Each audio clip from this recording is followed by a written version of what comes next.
Tower of God has shown in more ways than one that it knows how to keep its audience engaged. And one of the best ways Tower of God goes about keeping its audience engaged is through the subverting of expectations. One of the most common ways the Tower of God does this is through its fights. And when these fights don't go the way we expected them, more often than not, it's because one of the characters has an OP item, ability, or power. In today's video, we are going to work with Dr. Bonehead to break down the top 5 abilities, items, or powers in Tower of God Season 1.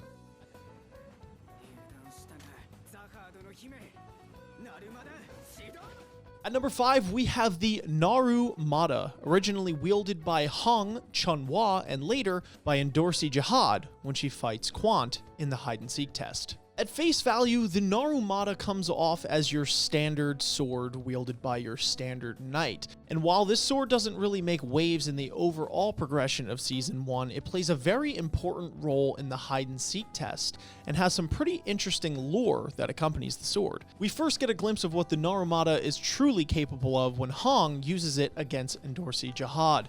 Unfortunately, Hong is way in over his head, but that is not to discount the sword's incredible ability.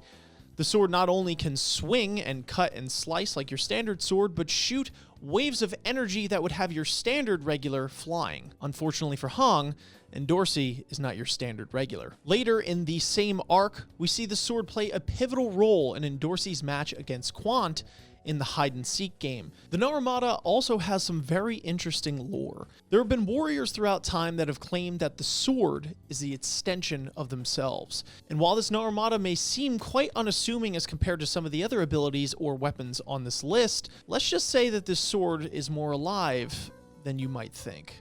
What we do know is that for any regular climbing the tower, this is a weapon that they do not want to be on the opposing side of.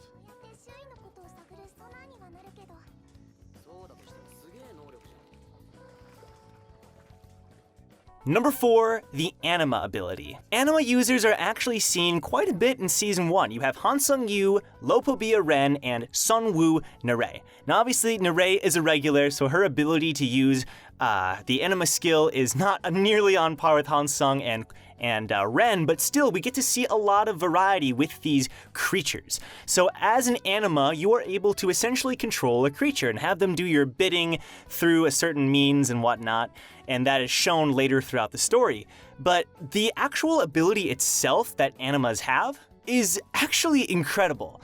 Now, when we see Ren versus Han Sung-yu, we can see how the difference in skill is shown. The thing about being an Anima is that your creature's skill and strength highly depends on you, the creator or the user, the master, right?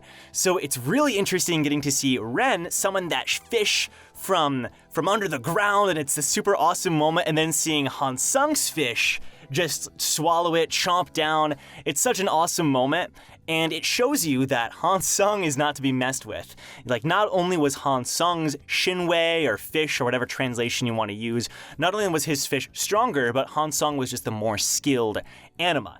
And now later on we get to see Ren sort of show it off even more against Yuri, right? When he's fighting Yuri, he summons a plethora of fish against her.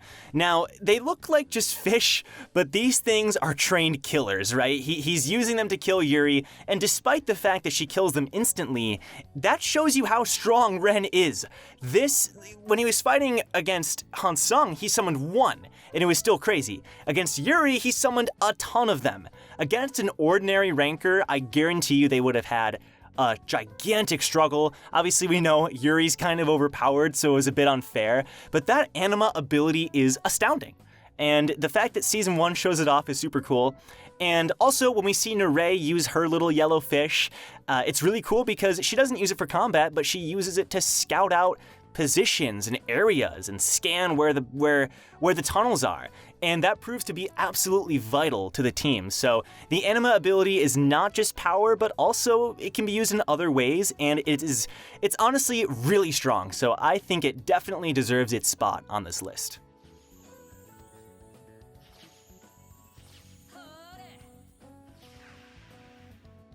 Alright guys, for number 3 on our list, we have Kuhn's bag. So I think one of my favorite things about this is the first time you see it, you really don't think or expect anything of it, right? It kind of just looks like this unassuming brown satchel looking bag until we see Kuhn use it as a shield, which he does multiple times throughout season 1, that you're kind of like, okay, there's something going on with this thing clearly. But the real kicker is in the crown game when we learn that the bag has the ability to multiply or duplicate anything that Kuhn puts in it. So we see this most evidently in the crown game, where he multiplies the amount of crowns after being the first one to pick it up to sort of throw off everybody else who's trying to grab the crown. In the manhwa, he also does this with the knives, or like long knives, whatever you want to call them, that he has in his bag, which he carries on him. We also see that Kuhn is pretty capable of using this as a bargaining chip, because he offers or makes up a deal for some of the other regulars that he meets on the first floor that he will carry them in the bag, effectively keeping them out of harm's way until he calls upon them for a favor, and allows them to basically store the actual regulars in the bag and keeps them completely concealed from all the different tests or enemies that they could possibly face. It's not 100% foolproof, because we do know that the bag relatively carries the weight of whatever is in it. So for instance, when Kuhn has to walk through the Shinsu wall, we do see that the bag sort of gets like caught almost inside the Shinsu, which, you know, upon several repeated viewings does cue you into that there's something, again, mysterious or something, you know, not quite right with this bag. And actually, I didn't remember this upon my first viewing of season 1, but as far as where the bag ends up, it's actually interesting that, again, we see another example of Kuhn's leverage using the OP abilities of the bag, because he uses it as a bargaining chip for Sun Wu during the bull test. He says that he'll give her the bag in exchange for her using her Anima ability in order for them to find the underground path of where the bull travels, which was incredibly vital in order for them to pass that test. It's amazing how much versatility and combat effectiveness you can get out of something that looks so seemingly harmless. And it's exactly that reason why this bag is number 3 on this list.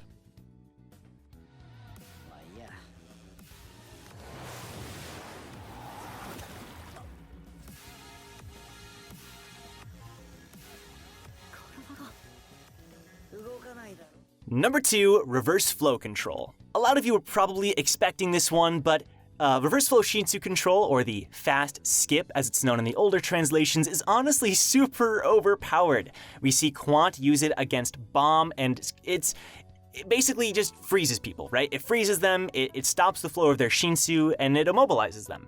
Now, Quant says it took him decades to learn this skill, which just shows you how talented you have to be able to use it.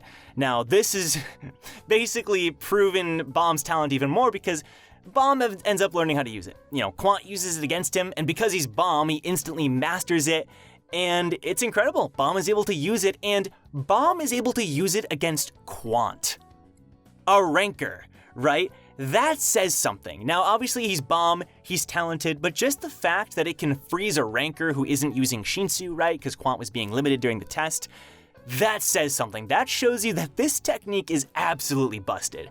Now, we do see this technique later on in the seasons, but I'm not going to talk about it too much, but just seeing it as it is, one of the only reasons Endorsi was able to trick Quant and defeat him, quote-unquote, in their one-on-one was because Bomb was constantly freezing him with reverse flow control, you know?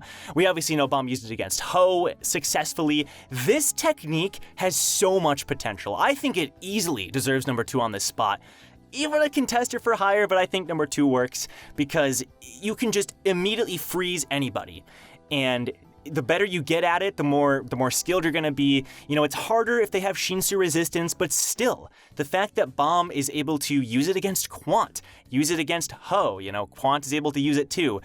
Reverse flow control is one of the most overpowered abilities in Tower of God, easily deserving its spot at number 2.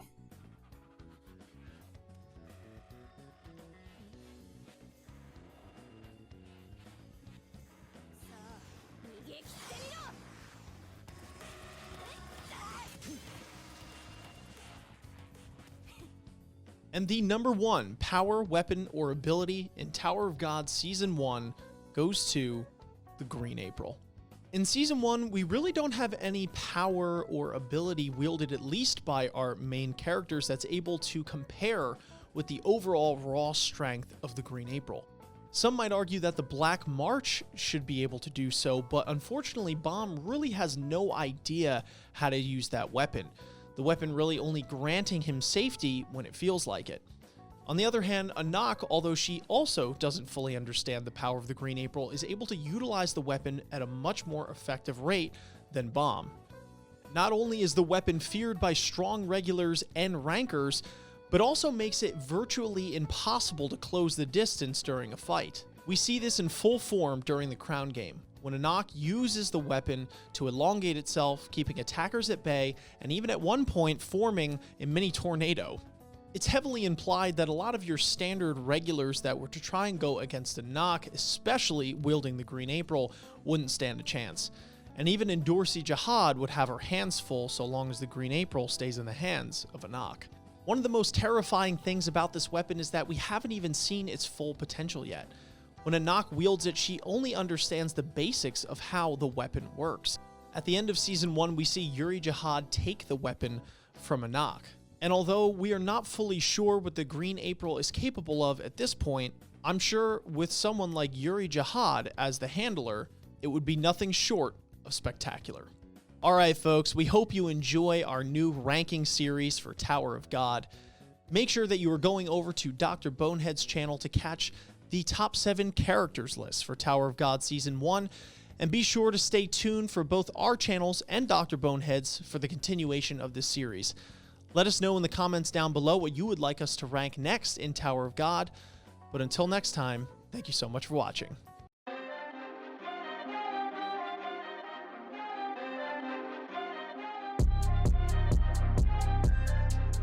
Hey, hey, you know what it is, dog.